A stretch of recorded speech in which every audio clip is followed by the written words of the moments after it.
Te presentamos el kit automático con regulación de presión EvoPress 16, el cual es un dispositivo que te ayudará a automatizar el funcionamiento de tu motobomba, ya que te permitirá establecer de manera digital la presión de arranque y regular de manera manual la presión de salida.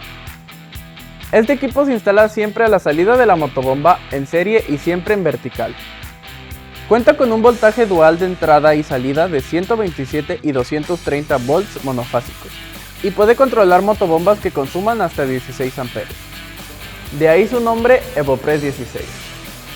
Con grado de protección IP55 ideal para casas y jardines. Gracias al display integrado puedes monitorear la presión del sistema y corriente de la motobomba, pudiendo regular la presión de salida con solo una llave Allen. También cuenta con arranque y paro remoto, conectando un flotador de nivel. El EvoPress está equipado con protecciones sólidas para garantizar un rendimiento confiable. Falta de agua con restablecimiento, sobrecorriente en el motor, presión mínima, antibloqueo y tubería rota.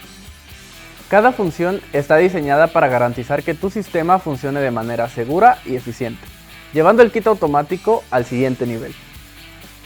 EvoPress 16, Altamira, calidad de vida.